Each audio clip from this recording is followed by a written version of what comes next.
कहानी विघटन। अरे बिटिया, खा ले एक दो कोर। कब से खाना लेकर तेरे आगे पीछे चक्री सी घूम रही हूँ और तू है कि एक जगह टिकती ही नहीं। खाएगी नहीं तो ये शरीर कैसे चलेगा। सारे दिन खेल कूद में ही लगी रहती है। अपने तन का कुछ होश भी है तुझे। देख, कपड़े भी कितने मैले किए हुए हैं, आशा ने झल्लाते हुए कहा। पर उसकी इस बड़बड़ाहट का राधा पर कोई असर न हुआ और वह पहले की तरह ही आंगन में रस्सी कूदती रही, क्योंकि उस 8-10 बरस की बालिका को शायद खाना खाने से अधिक महत्वपूर्ण रस्सी कूदना लग रहा था। और उसने अपनी माँ की बात अनसुनी करते हुए अपना रस्सी कूदना और भी तेज कर दिया। ये देखकर आशा और भी परेशान हो गई। फिर थाली एक और रख कर तनिक गुस्से में बोली, नहीं खाती तो मत खा। देख लेना, यदि खून की कमी हो गई तो अब कोई तुझे डॉक्टर के पास नहीं ले जाएगा, क्योंकि तू डॉक्टर का कहना नहीं मानती है। पिछली बार भी डॉक्टर साहब ने कहा था कि इसका सही इलाज समय से खाना पीना ही है, और तू वो ही नहीं करती है। तो फिर डॉक्टर के पास जाने से फायदा ही क्या। अब देख, मुझे तो और भी काम रहते हैं। तेरे पापा भी आएंगे, मुझे उनके लिए भी भोजन तैयार करना है। गृहस्थी में और भी ढेरों झंझट रहते हैं। एक केवल तुझे लेकर ही नहीं बैठी रह सकती हूँ मैं।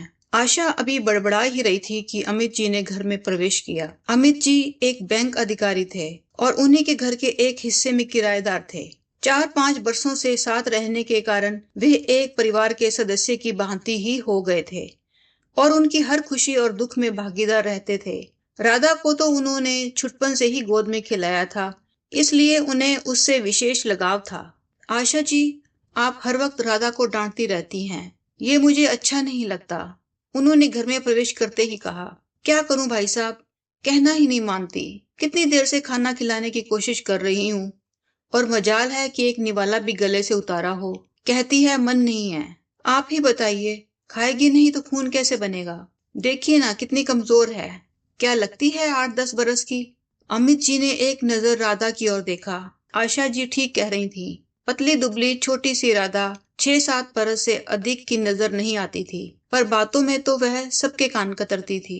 कह दिया ना मुझे भूख नहीं है, नहीं खाना मुझे खाना वाना, मुझे ये सब्जी ही पसंद नहीं है। और आपने मुझे कहा था कि मैं तुम्हें चॉकलेट दिलवाऊंगी, वो भी आपने नहीं दिलवाई। पहले आप मुझे चॉकलेट दिलवाइए, तब मैं खाना खाऊंगी, राधा ने जिद करते हुए कहा।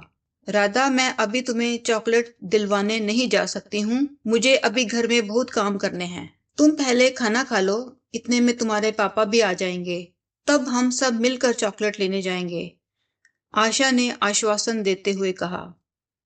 नहीं नहीं नहीं, पहले चॉकलेट फिर खाना, राधा ने जिद पकड़ते हुए कहा और वहीं आंगन में बैठकर रोने लगी।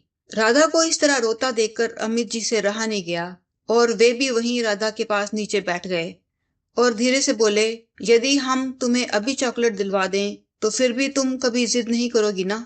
फिर तो माँ के कहने से खाना खा लिया करोगी ना। राधा अमित जी की ओर देखकर मुस्कुराई और बोली, हाँ, खा लिया करूंगी, पर मुझे बड़ी वाली चॉकलेट चाहिए। हाँ हाँ, बड़ी वाली मिलेगी, जैसी तुम चाहोगी वैसी ही मिलेगी, पर फिर तुमको हमारा कहना भी मानना पड़ेगा। हम जो जो कहें सब करना पड़ेगा। जरूर मानूंगी, चलिए आप मुझे अभी चॉकलेट दिलवा कर लाइए, राधा ने अमित जी का हाथ पकड़कर उठते हुए कहा। राधा को अमित जी के साथ इस तरह जिद करते देखकर आशा के मन में थोड़ा संकोच हुआ और वह बोली, बेटी, अंकल अभी बैंक से आए हैं, ये थके हुए हैं, ये थोड़ी देर बाद तुमको चॉकलेट दिलवा देंगे, तुम पहले खाना खा लो। नहीं नहीं नहीं, मैं तो अभी जाऊंगी। चलिए ना अंकल, हम बाजार चलते हैं, आप मुझे चॉकलेट दिलवा लाइए। अमित जी राधा के आग्रह को टाल नहीं सके और वे बोले, आशा जी, आपको नाहक ही संकोच हो रहा है, मुझे कोई अधिक थकान नहीं है। बैंक में शारीरिक काम नहीं होता है, सारे दिन कंप्यूटर पर बैठे बैठे ही काम करना होता है। ये मेरे लिए भी अच्छा रहेगा कि मैं थोड़ी देर बाहर घूम आऊं। अतः राधा को चॉकलेट दिलाने के बहाने मेरा भी घूमना हो जाएगा और राधा का भी मन बहल जाएगा। ये कहकर अमित जी राधा को लेकर बाजार की ओर निकल गए। राधा के जाते ही आशा रसोई में चली गई और अपने काम में व्यस्त हो गई। इसी बीच कब 2 घंटे गुजर गए उसे पता ही न चला। आशा, दरवाजा खोलो, बाहर से आवाज आई। आशा ने देखा दरवाजे पर उसके पति विनोद जी थे। आशा ने दरवाजा खोल दिया विनोद जी एक बिजनेसमैन थे और उन्हें घर लौटने में थोड़ी देर हो जाती थी। लौटते लौटते वे बहुत थक भी जाते थे क्योंकि उनके बिजनेस में भागदौड़ बहुत थी। आते ही वे अपने कमरे में गए। उन्होंने अपने कपड़े बदले और आशा से एक कप चाय बनाने के लिए कहा। चाय पीने के बाद जब उन्हें थोड़ा सुकून मिला तो उनका ध्यान घर की ओर गया और वह बोले, राधा कहीं नजर नहीं आ रही, सो रही है क्या? नहीं, बाजार गई है। किसके साथ? विनोद जी ने हैरानी से पूछा, क्योंकि राधा का इस वक्त बाजार जाना उन्हें बड़ा अटपटा लग रहा था। अक्सर इस वक्त वह अपने पापा के आने का इंतजार करती थी। अमित जी के साथ गई है। बहुत जिद कर रही थी, खाना भी नहीं खा रही थी। कह रही थी, चॉकलेट दिलवाओगे तो ही खाना खाऊंगी। इतनी ही देर में अमित जी आ गए और उन्होंने राधा को चॉकलेट दिलवाने का वादा किया और उसे अपने साथ बाजार ले गए। कितनी देर हो गई उन्हें बाजार गए? विनोद जी ने फिर पूछा। 2 घंटे हो गए हैं, पर अभी तक तो उन्हें आ जाना चाहिए था। बाजार तो पास में ही है। मुश्किल से आधा घंटा लगना चाहिए था। मैं भी काम में लग गई, इसलिए बात ध्यान से उतर गई। राधा को गए 2 घंटे हो गए। ये बात सुनकर विनोद जी चिंतित हो उठे और शीला पर गुस्सा करने लगे। बहुत लापरवाह हो गई हो तुम आजकल। बिल्कुल ध्यान नहीं रखती हो राधा का। अरे, नहीं खाती खाना तो मत खाने दो। यदि एक समय खाना नहीं खाएगी तो क्या बिगड़ जाएगा उसका? जानती हो तुम्हारी ऐसी लापरवाही से राधा कभी भी किसी मुसीबत में पड़ सकती है। आशा विनोद जी की बातें सुनकर भौचक्की सी रह गई। उसे समझ नहीं आ रहा था कि राधा को अमित जी के साथ बाजार भेजकर उसने ऐसी क्या बड़ी भूल कर दी थी जो विनोद इतने चिंतित हो रहे थे। और वह सिर पकड़कर बैठ गई। विनोद जी ने तुरंत अमित जी को फोन लगाया। उनका फोन नो रिप्लाई था। ये देखकर विनोद जी की चिंता और बढ़ गई। उन्होंने दोबारा फोन लगाया। फोन फिर नो रिप्लाई था। विनोद जी ने 3-4 बार फोन लगाया, परंतु हर बार फोन नो रिप्लाई आ रहा था। ये देखकर विनोद जी की चिंता और बढ़ गई और उन्होंने चिल्लाकर आशा से कहा, शिट, तुम्हें राधा को इस तरह अकेले बाजार नहीं जाने देना चाहिए था। अकेली कहाँ है? अमित जी साथ हैं। आप व्यर्थ ही चिंता कर रहे हैं। आशा ने विनोद जी को समझाते हुए कहा, ताकि उनका गुस्सा थोड़ा ठंडा हो जाए और चिंता भी कम हो जाए। नहीं, मेरी चिंता व्यर्थ की नहीं है आशा। जमाना बहुत खराब है। आए दिन टेलीविजन और अखबारों में तरह तरह के समाचार सुनकर मन आशंकाओं से घिरा रहता है। तुमने भी सुना ही होगा, आजकल छोटी बच्चियां भी सुरक्षित नहीं हैं। राधा मासूम है, छोटी है, अभी कुछ नहीं समझती है। अतः ऐसे में चिंतित होना स्वाभाविक है। मगर वह अमित जी के साथ गई है। हम अमित जी को 4-5 वर्षों से जानते हैं। बहुत ही सज्जन व्यक्ति हैं। राधा को हम दोनों से भी अधिक प्रेम करते हैं, शीला ने समझाते हुए कहा। वह सब ठीक है, परंतु किसी की नीयत बदलते देर नहीं लगती है। आजकल तो खून के रिश्तों पर ही विश्वास नहीं है। फिर अमित जी तो गैर हैं। हम उन पर इतना विश्वास कैसे कर सकते हैं? तुम्हें राधा को इस तरह नहीं जाने देना चाहिए था। भविष्य में ऐसा कभी मत करना। ईश्वर करे आज राधा के साथ कोई दुर्घटना हुई ना हो। अमित जी का फोन भी नो रिप्लाई है। ऐसे में मुझे बड़ी बेचैनी हो रही है।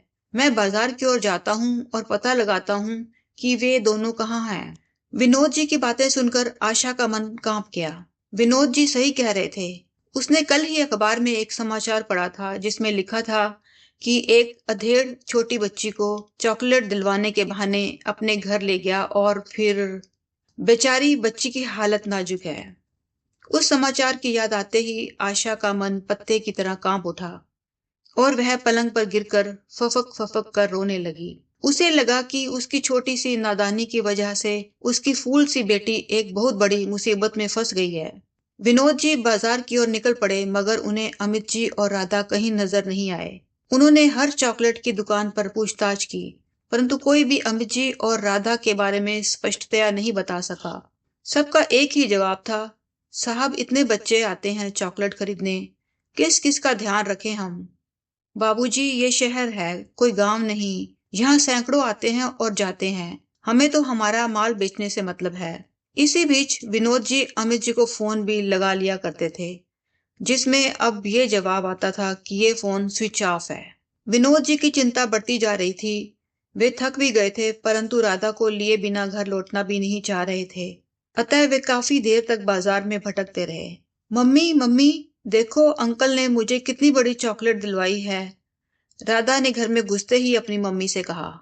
राधा को देखते ही आशा की आंखों से आंसुओं की अविरल धारा बह निकली और उसने राधा को कसकर अपनी बाहों में जकड़ लिया और बोली, कहाँ चली गई थी तू? कितनी देर हो गई है तुझे? चिंता के मारे मेरा तो रो रो कर बुरा हाल हो रहा है। बेचारी राधा कुछ समझ नहीं पाई और टुकुर टुकुर अपनी माँ की ओर देखने लगी।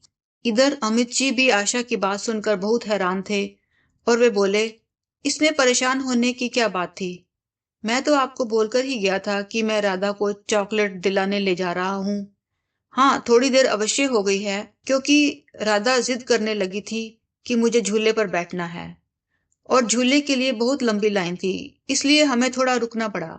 जब आपने मुझे फोन किया उस समय हम झूले की लाइन में खड़े थे और वहां के शोरगुल में मुझे फोन की घंटी सुनाई नहीं दी। कुछ देर बाद जब मैंने आपके कई मिस कॉल देखे और आपको कॉल बैक करना चाहा तो संजोग से मेरे फोन की बैटरी खत्म हो गई और वह स्विच ऑफ हो गया। हाँ, एक गलती मुझसे हो गई कि मुझे आपको किसी तरह भी फोन कर देना चाहिए था। मैं किसी और का फोन लेकर कॉल कर देता, परंतु मुझे आपका नंबर याद नहीं था। सच पूछिए तो आजकल किसी का नंबर याद रखने की आदत ही नहीं रही। इस मोबाइल ने सबकी आदत बिगाड़ रखी है। राधा उस समय झूले में बैठी थी, इसलिए उससे भी नंबर नहीं पूछ सका। फिर सोचा कुछ ही देर में घर पहुंच ही जाएंगे, फोन करने की क्या जरूरत है। अभी अमित जी ये बोल ही रहे थे कि थके हारे और निराश विनोद जी ने घर में प्रवेश किया। उनका मुंह लटका हुआ था कि अमित जी और राधा को देखते ही खिल उठा। उन्होंने लपक कर राधा को गोदी में ले लिया और उसके गालों पर चुंबनों की बौछार करते हुए बोले, मेरी प्यारी बेटी, मेरी लाडली, कहाँ चली गई थी तू? पापा कब से तुझे ढूंढ ढूंढ कर परेशान हो रहे हैं। फिर ऊपर से नीचे तक राधा को टटोलने लगे, मान लो तसल्ली कर रहे हूँ कि वह बिल्कुल ठीक ठाक है। विनोद जी और आशा को इस तरह परेशान देखकर अब अमित जी की समझ में बात कुछ कुछ आने लगी थी कि उनके मन में क्या चल रहा है, क्योंकि उन्होंने भी दुनिया देखी है। वे समझ गए थे कि विनोद जी को उनके राधा को अपने साथ बाजार ले जाने वाली बात पसंद नहीं आई थी। उस पर उन्हें काफी देर भी हो गई थी, इसलिए उनका शक और भी बढ़ गया था। परंतु वे कुछ नहीं बोले और चुपचाप अपने कमरे में चले गए। सुबह हो गई थी, राधा के स्कूल जाने का वक्त हो गया था।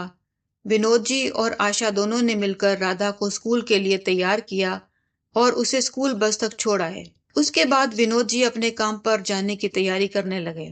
तैयार होकर वह निकल ही रहे थे कि अमित जी उनके पास आए और बोले, विनोद जी माफ कीजिएगा, अब मैं आपके मकान में अधिक दिनों तक नहीं रह पाऊंगा, अतः मैं कुछ ही दिनों में आपका मकान खाली कर दूंगा। मैं आज से ही दूसरे मकान की तलाश में लग जाऊंगा और आप भी अपने लिए दूसरा किराएदार देख लीजिएगा। विनोद जी अवाक से कभी शीला की ओर देखने लगे तो कभी अमित जी की ओर। हालांकि अमित जी का ये निर्णय उनके लिए अप्रायश्चित था, परंतु असंगत बिल्कुल नहीं था। विनोद जी जान गए थे कि ये निर्णय उन्होंने रात वाली घटना के बाद ही लिया है, क्योंकि अमित जी ये समझ चुके थे कि अब विनोद जी और आशा जी को उन पर विश्वास नहीं रहा है। ऐसे में अब उनके साथ एक ही मकान में एक परिवार के सदस्य की तरह कैसे रहा जा सकता है। वे ये भी जानते थे कि इसमें विनोद जी की भी गलती नहीं है, क्योंकि हमारे समाज का ढांचा इतना बिगड़ चुका है कि इंसान इससे अधिक कुछ सोच ही नहीं पाता है। चूंकि विनोद जी भी इसी समाज में रहते हैं तो वे इसकी बुराइयां, इसकी दुर्घटनाओं, इसकी आशंकाओं से अछूते कैसे रह सकते हैं। हमारे समाज में आए दिन ऐसी दुर्घटनाओं का ही नतीजा है कि भाई भाई पर विश्वास नहीं करता है, पड़ोसी पड़ोसी पर विश्वास नहीं करता है तथा मित्र मित्र पर विश्वास नहीं करता है। और ऐसे ही अविश्वास के कारण आजकल मिलजुल कर साथ रहना मुश्किल हो गया है। विनोद जी ने अमित जी की ओर एक नजर डाली और फिर वे केवल इतना ही कह पाए, ठीक है, जैसा आपको उचित लगे, और फिर तेज कदमों से बाहर निकल गए। अमित जी भी बैंक चले गए। घर में रह गई थी अकेली आशा, पूरे घटनाक्रम पर विचार करती हुई। वह सोच रही थी, चंद मानसिक विकृतियों के कारण घटी ऐसी दुर्घटनाओं से हमारे समाज का जो विघटन हो रहा है, क्या समाज को उससे बचाने का क्या कोई रास्ता है, या फिर अमित जी जैसे निर्दोष प्राणियों को भी उसका खामियाजा भुगतना ही पड़ेगा। उधर अमित जी ये सोच रहे थे कि यदि विनोद जी का नया किराएदार वास्तव में बुरी नीयत वाला हुआ तो ऐसे में राधा सुरक्षित कैसे रह पाएगी। काश कि किसी के मन को टटोलने का भी कोई पैमाना होता।